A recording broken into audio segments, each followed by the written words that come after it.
ಮನಬೇಟಿಗಾಗಿ ನಾವು ಒಂದು ಸ್ಥಳಕ್ಕೆ ಬಂದಿದ್ದೇವೆ. ನಮಗೆ ಜೇನುಗೂಡಿನ ಬಗ್ಗೆ ನಮ್ಮ ವಿದ್ಯಾರ್ಥಿಗಳಿಗೆ ಶ್ರೀಯುತರು ಮಾಹಿತಿಯನ್ನು ನಮ್ಮ ಮಕ್ಕಳಿಗೆ ಕೊಡಬೇಕಾಗಿ ಅವರಲ್ಲಿ ಅತ್ಯಂತ ಪ್ರೀತಿಯಿಂದ ಅವರನ್ನು ಈ ಒಂದು ಕಾರ್ಯಕ್ರಮಕ್ಕೆ ಸ್ವಾಗತಿಸಿಕೊಳ್ತಾ ಇದ್ದೇನೆ. ನಮಸ್ತೆ, ನನ್ನ ಹೆಸರು ರೋಷನ್ ಅಂತೇಳಿ. ನಾನು ಇವಾಗ ಜೇನು ಕೃಷಿಯ ಬಗ್ಗೆ ಸ್ಟೆಪ್ ಬೈ ಸ್ಟೆಪ್ಪು ಹೇಳ್ತಾ ಹೋಗ್ತೇನೆ. ಮತ್ತು ಇದೇ ವರ್ಷ ನಾನು ಸ್ಟಾರ್ಟ್ ಮಾಡಿರುವಂಥದ್ದು ಜೇನು ಕೃಷಿಯನ್ನು. ಕೃಷಿ ಮಾಡಬೇಕಂದ್ರೆ ನಾವು ಸರಿಯಾದ ರೀತಿಯಲ್ಲಿ ಕೃಷಿಯಲ್ಲಿ ಇಳುವರಿಯನ್ನು ಪಡಿಬೇಕಾದ್ರೆ ನಾವು ಜೇನು ಕೃಷಿಯನ್ನು ಮಾಡಬೇಕಾಗ್ತದೆ ರೈತರಾದವರು. ಯಾಕೆಂದರೆ ಇದು ತೆಂಗಿನ ಮರ ಆಗಿರ್ಬೋದು, ಅಡಿಕೆ ಮರ ಆಗಿರ್ಬೋದು, ಹೂ ಬಿಟ್ಟಾಗ ಅದಕ್ಕೆ ಸರಿಯಾದ ರೀತಿಯಲ್ಲಿ ಪರಾಗಸ್ಪರ್ಶ ಆದರೆ ಮಾತ್ರ ನಾವು ಇಳುವರಿಯನ್ನು ಪಡೆಯಲಿಕ್ಕೆ ಚಾನ್ಸ್ ಜಾಸ್ತಿ ಇರುತ್ತೆ.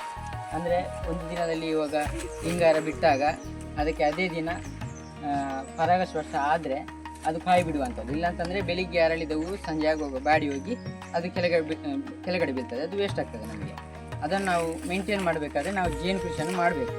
ಜೇನು ಕೃಷಿ ನಮ್ಮ ಕಾಡಲ್ಲಿ ಇರುವಂಥದ್ದೆಲ್ಲ ಕ್ರಮೇಣ ನಾಶ ಆಗಿ ಹೋಗ್ತಾ ಉಂಟು. ಯಾಕೆಂದರೆ 5G ನೆಟ್ವರ್ಕು ಮುಂತಾದ ಡೆವಲಪ್ಮೆಂಟ್ ಹೋಗ್ತಾ ಇರುವಾಗಲೇ ಇದು ಏನಾದರೂ ನಾಶ ಆಗ್ತಾ ಹೋಗ್ತಾ ಉಂಟು. ಅದಕ್ಕೋಸ್ಕರ ನಾವು ಈ ಥರ ಜೇನು ಕೃಷಿಯನ್ನು ಮಾಡಿದರೆ ನಾವು ಕೃಷಿಕರು ನಾವು ತುಂಬ ಹೆಲ್ಪ್ ಆಗುತ್ತೆ ಮತ್ತು ನಮಗೆ ಕೃಷಿಯಲ್ಲಿ ಇಳುವರಿಯನ್ನು ಜಾಸ್ತಿ ಪಡಿಬೋದು. ಫಸ್ಟಿಗೆ ನಾವು ಜೇನು ಕೃಷಿಯನ್ನು ಜೇನು ಪೆಟ್ಟಿಗೆಯನ್ನು ಡೈರೆಕ್ಟಾಗಿ ತಂದು ಇಡಲಿಕ್ಕೆ ಆಗೋದಿಲ್ಲ. ಯಾಕಂದರೆ ಸ್ವಲ್ಪ ಗೊತ್ತಿರಬೇಕಾಗ್ತದೆ. ಜೇನು ಪೆಟ್ಟಿಗೆಯಿಂದ ಜೇನು ಒಣಗಲು ಹಾರಿ ಹೋಗಿ ನಮಗೆ ಅದು ವೇಸ್ಟ್ ಆಗುತ್ತೆ. ನಾವು ಹಾಕಿದ ಬಂಡವಾಳ ಕೂಡ ವೇಸ್ಟ್ ಆಗ್ತದೆ. ಅದಕ್ಕೆ ಅದನ್ನು ಹೇಗೆ ಮೇಂಟೈನ್ ಮಾಡೋದು ಅಂತೇಳಿ ಫಸ್ಟಿಗೆ ನಾನು ಹೇಳ್ತೇನೆ. ಈ ಥರ ಇನ್ಸ್ಟಾಲ್ ಮಾಡಬೇಕು ನೋಡಿ ಆ ಪೆಟ್ಟಿಗೆ ಅಂತ ನೋಡಿ. ಅದಕ್ಕೆ ಫಸ್ಟಿಗೆ ನಾವು ಅದಕ್ಕೆ ಇರುವೆಗಳೆಲ್ಲ ಕಾಟ ಜಾಸ್ತಿ ಇರುತ್ತೆ. ಅದಕ್ಕೆ ಆ ಥರ ಉಡಿಯೆಲ್ಲ ಹಾಕಬೇಕು ನೋಡಿ. ಇರುವೆ ಬರದಾಗಿ ಉಡಿಯೊಂದು ಸುತ್ತ ಹಾಕಿದರೆ ಅದು ಒಂದು 15 ದಿನದ ಮಟ್ಟಿಗೆ ಅದನ್ನು ಓಡಿಸ್ತಾರೆ. ಆಮೇಲೆ ವಾಪಸ್ 15 ದಿನ ಬಿಟ್ಟಾದಮೇಲೆ ಇದನ್ನು ವಾಪಸ್ ಹಾಕ್ತಾರೆ. ನಂತರ ಅದಕ್ಕೆ ಸರಿಯಾದ ರೀತಿಯಲ್ಲಿ ಫುಡ್ಡು ಪ್ರಕೃತಿಯಿಂದ ಫುಡ್ಡು ಸಿಗ್ತಾ ಇದೆಯಾ ಇಲ್ವಾ ಅಂತೇಳಿ ಚೆಕ್ ಮಾಡಬೇಕಾಗುತ್ತೆ. ಬಂದು ನಿಂತಾಗ ಅದು ಹೊರಗಡೆ ಹೋಗ್ತಾ ಇರುತ್ತೆ. ಅದನ್ನು ನೋಡುವಾಗಲೇ ನಮಗೆ ಗೊತ್ತಾಗುತ್ತೆ. ಆಮೇಲೆ ಇದು ಅಡಿಯಲಗೆ ನಾವು 1 ವಾರಕ್ಕೊಮ್ಮೆ ಇದನ್ನು ಓಪನ್ ಮಾಡಿ ಈ ಅಡಿಯಲಗೆಯಲ್ಲಿ ಏನಾದರೂ ಹುಳ ಏನಾದರೂ ಇದೆಯಾ ಅಥವಾ ಏನು ಮೇಣದ ಚಿಟ್ಟೆ ಏನಾದರೂ ಇದೆಯಾ ಅಂತೇಳಿ ವಾರಕ್ಕೊಂದ್ಸಲ ನೋಡಲೇಬೇಕು, ಮೇಂಟೈನ್ ಮಾಡಬೇಕಾಗ್ತದೆ. ಇಲ್ಲಾಂತಂದರೆ ಏನಾಗುತ್ತೆ, ಹುಳ ಎಲ್ಲ ಜಾಸ್ತಿ ಆದರೆ ಈ ನೊಣಗಳಿಗೆ ತೊಂದರೆ ಆಗುತ್ತೆ ಮತ್ತು ಅದು ಬಿಟ್ಟು ಹೋಗುತ್ತೆ.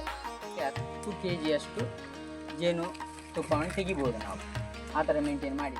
ಇದು ಕೇರಳ ಮಾದರಿಯ ಪೆಟ್ಟಿಗೆ, ಇದು ಕರ್ನಾಟಕ ಮಾದರಿಯ ಪೆಟ್ಟಿಗೆ. ಇದು ಕೇರಳ ಮಾದರಿ ಅಂದರೆ ಕೇರಳದವರು ಡಿಸೈನ್ ಮಾಡಿದ್ದು. ಸ್ವಲ್ಪ ಸಣ್ಣ ಪೆಟ್ಟಿಗೆ, ಬೇಗ ಡೆವಲಪ್ ಆಗುವಂಥದ್ದು. ಅಂದರೆ ಜೇನು ನೊಣಗಳು ಬೇಗ ತುಂಬುವಂಥದ್ದು ಮತ್ತು ಹಾಲಾಗುವಂಥದ್ದು, ಹಾಲು ಮಾಡುವಂಥದ್ದು ಕೂಡ ಬೇಗ, ತುಪ್ಪ ಎಲ್ಲ ತುಂಬುವಂಥದ್ದು ಇದರಲ್ಲಿ ಬೇಗ. ಅಂದರೆ ಸ್ವಲ್ಪ ಜಾಗ ಸ್ವಲ್ಪ ಇರೋದ್ರಿಂದ ಬೇಗ ಡೆವಲಪ್ ಆಗ್ತದೆ. ಇದು ಸ್ವಲ್ಪ ಲೇಟ್. ಇದು ಸೈಜಲ್ಲಿ ದೊಡ್ಡದುಂಟು, ಒಳಗಡೆ ಕೂಡ ಜಾಗ ದೊಡ್ಡದುಂಟು, ತುಂಬ ನೊಣಗಳು ಬೇಕು. ಫಸ್ಟಿಗೆ ಈ ಥರ ಮುಚ್ಚಳ ಬರುತ್ತೆ. ಇದು ಕವರ್ ಮಾಡಲಿಕ್ಕೆ ಇಲ್ಲಿ ಒಂದು ಗ್ಯಾಪ್ ಇರುತ್ತೆ, ಅಂದರೆ ಗಾಳಿ ಪಾಸ್ ಆಗಲಿಕ್ಕೆ ಅದಕ್ಕೆಲ್ಲ ಇಲ್ಲಿ ಮತ್ತು ಇಲ್ಲಿ ಒಂದು ಗ್ಯಾಪ್ ಇರುತ್ತೆ.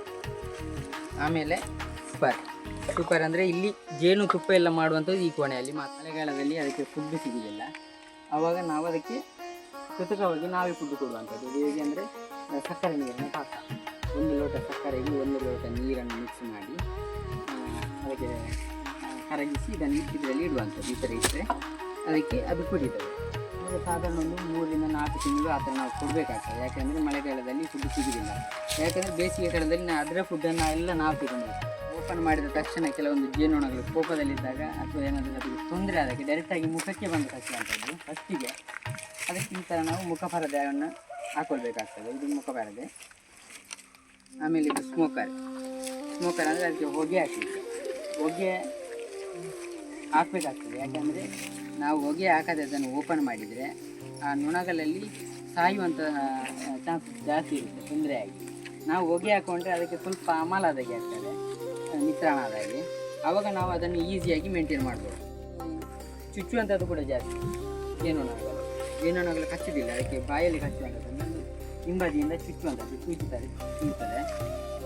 ಅದನ್ನು ನಾವು ತಡಿಲಿಕ್ಕೋಸ್ಕರ ಈ ಥರ ಸ್ಮೋಕರ್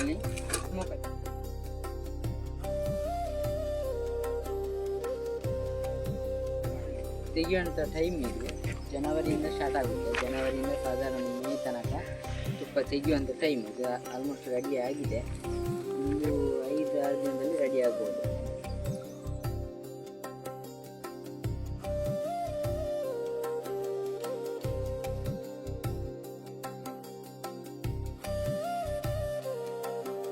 ಫಸ್ಟಿಗೆ ಇದರಲ್ಲಿ ಜೇನುತುಪ್ಪದಲ್ಲಿ ಜೇನುನೊಣದಲ್ಲಿ 3 ಕಾಲ ಬರ್ತದೆ. ಒಂದು ಅಭಾವ ಕಾಲ, ಮತ್ತು ಅಭಿವೃದ್ಧಿ ಕಾಲ, ಮತ್ತು ಸುಗ್ಗಿ ಕಾಲ ಅಂತೇಳಿ ಬರ್ತದೆ. ಫಸ್ಟಿಗೆ ಅಭಾವ ಕಾಲ ಅಂದರೆ ಜೂನಿಂದ ಸ್ಟಾರ್ಟ್ ಆಗುತ್ತೆ. ಜೂನಿಂದ ಸಾಧಾರಣ ಆಗಸ್ಟ್ ಸೆಪ್ಟೆಂಬರ್ವರೆಗೆ ಅಭಾವ ಕಾಲ ಇರುತ್ತೆ. ಆಗಸ್ಟ್ ತನಕ ಇರುತ್ತೆ. ಇದಕ್ಕೆ ಆಹಾರದ ಅಭಾವ ಜಾಸ್ತಿ ಆಗುತ್ತೆ. ಅದಕ್ಕೆ ತುತ್ತು ಸಿಗುವುದಿಲ್ಲ. ಅದಕ್ಕೋಸ್ಕರ ಆ ಟೈಮಲ್ಲಿ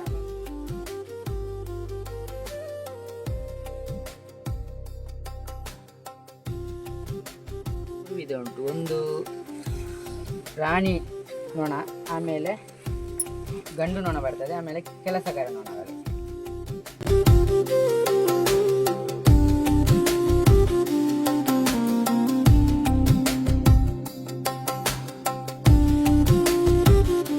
ಮತ್ತೆ ಮರಿಮೊಟ್ಟೆ ಮಾಡುವಂಥದ್ದು ಮಾತ್ರ ಅದರ ಕೆಲಸ. ಇಷ್ಟು ನೊಣಗಳು ಆಗಬೇಕಾದ್ರೆ ರಾಣಿ ನೊಣದ್ದು ಪಾತ್ರ ದೊಡ್ಡದು ಅಷ್ಟೇ. ಕೆಲಸಗಾರ ನೊಣಗಳು, ಗಂಡು ನೊಣದ್ದು ಅದನ್ನು ತಿನ್ನುವಂಥದ್ದು ಮಾತ್ರ, ಬೇರೆಂತ ಕೆಲಸ ಇಲ್ಲ. ನಾನು ತೋರಿಸ್ತೇನೆ ಕಪ್ಪಾಗಿತ್ತು, ಅದು ಸಿಂಗಲ್ ನೋಡಿ ಇಲ್ಲೆಲ್ಲ ಅದು ಗಂಡು ನೊಣ.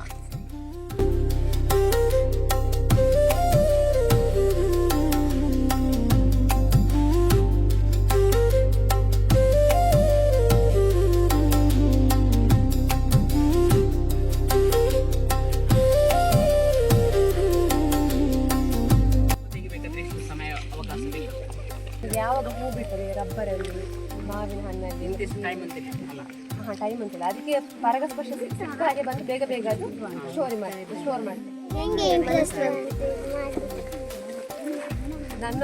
ನನ್ನ ಮನೆ ಕಡೆ ತುಂಬ ಇತ್ತು ಹೀಗೆ, ಕ್ರಿಶ್ಚಿಯನ್ಸ್ ಅವರೆಲ್ಲ ಮಾಡ್ತಿದ್ರ.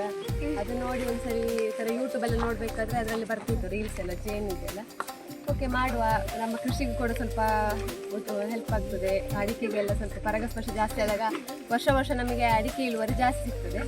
ಹಾಗಾಗಿ ಸ್ವಲ್ಪನೇ ಮಾಡಿ ನೋಡ. ಫಸ್ಟಿಗೆ ನಾವು ತಂದದ್ದು 3 ಪೆಟ್ಟಿಗೆ. ನೆಕ್ಸ್ಟಿಗೆ ಓಕೆ ಅದು ನೋಡಿ ವಾಪಸ್ ಇಂಟ್ರೆಸ್ಟ್ ಬಂತು. ಸ್ವಲ್ಪ ಕಲಿತಾಗ ಟ್ರೈನಿಂಗ್ ಎಲ್ಲ ಹೋದಾಗ ಸ್ವಲ್ಪ ಈಸಿ ಆಗ್ತದೆ ಅಂತ ಹೇಳಿ ಅದಕ್ಕೆ ವಾಪಸ್ ನೆಕ್ಸ್ಟ್ ಹೋಗಿ ವಾಪಸ್ 3 ಪೆಟ್ಟಿಗೆ ತಂದರು ಈ ಥರದ್ದು ಏನಿರುವಂಥದ್ದು.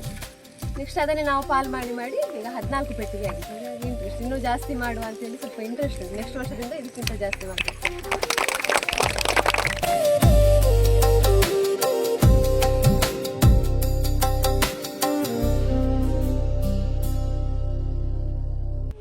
ಇದರಿಂದ 1ನೇ ಫ್ರೇಮ್, ಇದು ಫಸ್ಟಿಂದ ತೆಗೆದ ಫ್ರೇಮ್ ಇದು. ಇದನ್ನು ಈ ಥರ ಸೈಡಲ್ಲಿ ಇಡಬೇಕು. 2ನೇ ಫ್ರೇಮನ್ನು ಇಲ್ಲೇ ಬಿಡಬೇಕು. 3ನೇ ಫ್ರೇಮನ್ನು ತೆಗೆದುಬಿಟ್ಟಲ್ಲ ಇಲ್ಲಿ ಇಡಬೇಕು. 4ನೇ ಫ್ರೇಮನ್ನು ಇಲ್ಲೇ ಇಡಬೇಕು ನೋಡಿ. 5ನೇ ಫ್ರೇಮನ್ನು ವಾಪಸ್ ಎತ್ತಿ ಇದಕ್ಕೆ ನಿಧಾನವಾಗಿ ಬಿಡಬೇಕು. ಜ್ವರ ಒಂದು 50 ಕಚ್ಚಿದ್ರು ಕೂಡ ಏನಾಗುತ್ತೆ, ಒಂದು ಜ್ವರ ಬರ್ಬೋದು, 1 ಅಥವಾ 2 ದಿನ ಅಷ್ಟೇ. ಸ್ವಲ್ಪ ದಪ್ಪ ಆಗ್ತದೆ ಕಚ್ಚಿದ ಪ್ಲೇಸಲ್ಲಿ, ದಪ್ಪ ಇರ್ತದೆ. ನೆಕ್ಸ್ಟ್ ಅದೇ ಕಂಟಿನ್ಯೂಸ್ ಒಂದು 2-3 ಸರಿ ಕಚ್ಚಿದಾಗ ನೆಕ್ಸ್ಟ್ ನಮಗೆ ವಾಪಸ್ ಕಚ್ಚಿತು ಅಂತ ಹೇಳಿದಾಗ ಅದೇನಾಗುದಿಲ್ಲ, ದಪ್ಪ ಎಲ್ಲ ಎಂತ ಆಗುದಿಲ್ಲ, ನಾರ್ಮಲ್ ಇರ್ತದೆ. ಇದನ್ನು ಸೇರಿ ತರೋದಕ್ಕೆ ಎಷ್ಟು ಬೆಲೆ ಆಗ್ತದೆ? ಜೇನು ಮತ್ತೆ ಬಾಕ್ಸ್, ಹೊಸ ಬಾಕ್ಸ್ ಆದರೆ 2,000 ರೂಪಾಯಿ ಉಂಟು. 2,000 ರೂಪಾಯಿ ಜೇನು ನೊಣ ಮತ್ತೆ ಬಾಕ್ಸ್ ಒಟ್ಟಿಗೆ ಒಮ್ಮೆಗೆ ಬಂಡವಾಳ. ಅದನ್ನು ನಾವು ಈ ಥರ ಪೆಟ್ಟಿಗೆಯಲ್ಲಿ ಸರಿಯಾಗಿ ಮೇಂಟೈನ್ ಮಾಡಿದರೆ 1 ವರ್ಷದಲ್ಲಿ ಲಾಭ ಸಮೇತ ತೆಗಿಬೋದು.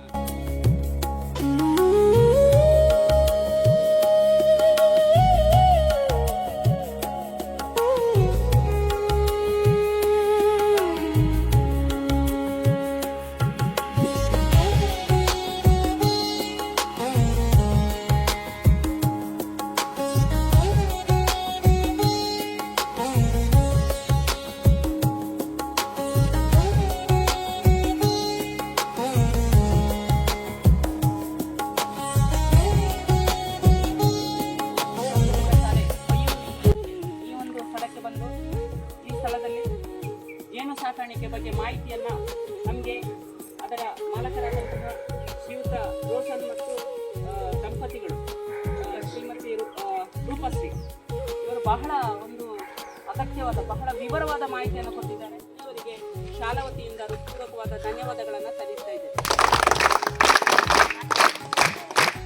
ಮಾಹಿತಿಯನ್ನು ನೀಡಿದಂಥ ಇಬ್ಬರು ದಂಪತಿಗಳಿಗೆ ನಮ್ಮ ಶಾಲೆಯ SMC ಅಧ್ಯಕ್ಷರಾದಂಥ ಶ್ರೀ ನೀಡಿ ಗೌರವಿಸಬೇಕಾಗಿ ವಿನಂತಿ.